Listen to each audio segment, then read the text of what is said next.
Welcome to another chapter of our Marketplace Core Features for Seller Dashboards webinar. Today we'll be going over self-service admin portals. Let's get to it. The first one let's talk about is obviously the self-service, right? Because when you get in the marketplace, I know some of the marketplaces we've built.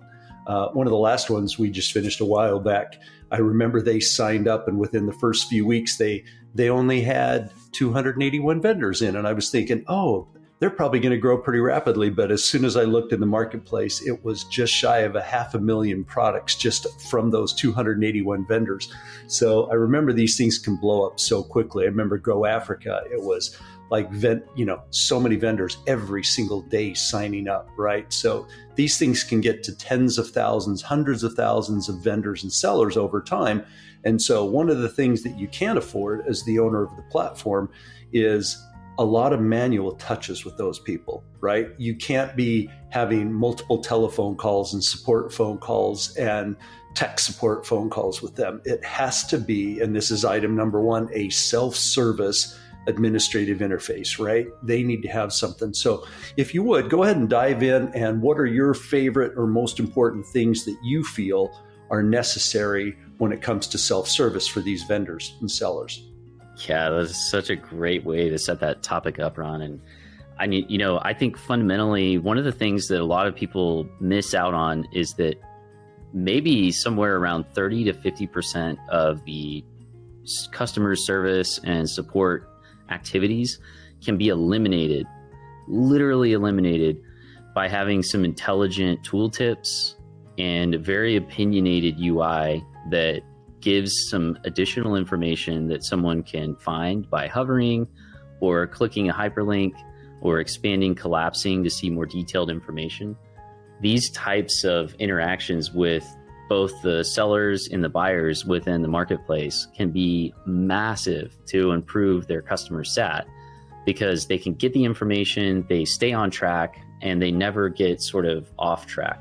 And you just want to keep in mind that most of the folks that are interacting with your marketplace, they're not thinking of it like you are, and they're not coming at it from the exact direction that you're coming at things. And so if you can sort of unbias yourself and even try to bias yourself toward having very little technical knowledge or very little knowledge of your specific business operations, that kind of a thing, well, this can be a game changer for your customer's experience. And so in addition to text and instruction and having a strong opinion within the site as the user is navigating through and completing key steps, we also want to make sure that we're notifying them properly. And this is also really, really key to satisfaction and self-service, making sure that we're thinking about as much as we can over just sort of like keeping their expectations set. So like over managing that slightly. We don't want to be annoying. That's probably the last thing we want to do too. But ultimately, I think customers appreciate having slightly more information as opposed to not enough and having to guess. And so these are really low-hanging fruit aspects of self-service.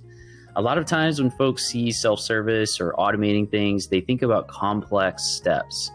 A lot of times, the best place to start is with simple text, simple messaging, simple expand, collapse, and instructions, and then simple notifications that help people consistently understand where things are at.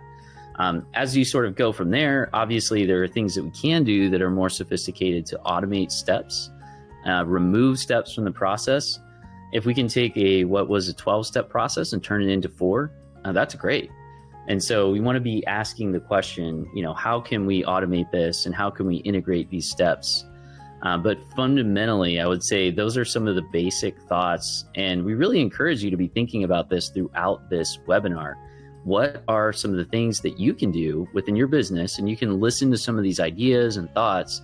How can you leverage this within your marketplace in particular? Yeah, I agree. Matter of fact, I might even bring up, and we've got some other sections coming up here that we'll bring up some pictures from other marketplaces that we've done and do some call outs. And as Chris said, if you put yourself in their shoes when they come into the portal, what would be important for them? Is it just up in the header? Here's the number of sales that you've had today. Here's how many orders that have been placed that are waiting for you to process. Here's what the sales were the last 30 days. What is the most important information? Just bubbling that up in the header. And I'll pop up a screenshot here of the Go Africa seller dashboard that we did that shows that in the header. For other clients, we're working on another really big site right now. They've got tremendous reports like I've never seen before, heat spots and just crazy stuff that's really cool. And we'll have a full section where we'll talk about reporting. But to Chris's last thing, when he was talking about what could make it easier from 12-step to 4-step, the next thing we're going to talk about is EDI and API integration, right? Because that could do it very easily. Some of the other things we're going to talk about here in a minute are about the order management, the product management, uploading products, uploading images, and all that. But with an EDI or API integration, a significant amount of that can be automated, right, Chris? It could be the EDI could be we're popping orders over to them via EDI. They're updating new products, product changes, inventory updates through EDI or API integration. Or maybe any part of that. Maybe they're manually doing the products, but we're optimizing and automating orders. Some of our platforms, they use our platform for the orders management. Others, they want to use their own for fulfillment, especially when they're doing drop shipping and there are multiple locations. Thanks for watching an episode of our Marketplace Webinar Chapter Series. Join Chris and Ron in our next video where they will cover EDI and API integrations. See you there.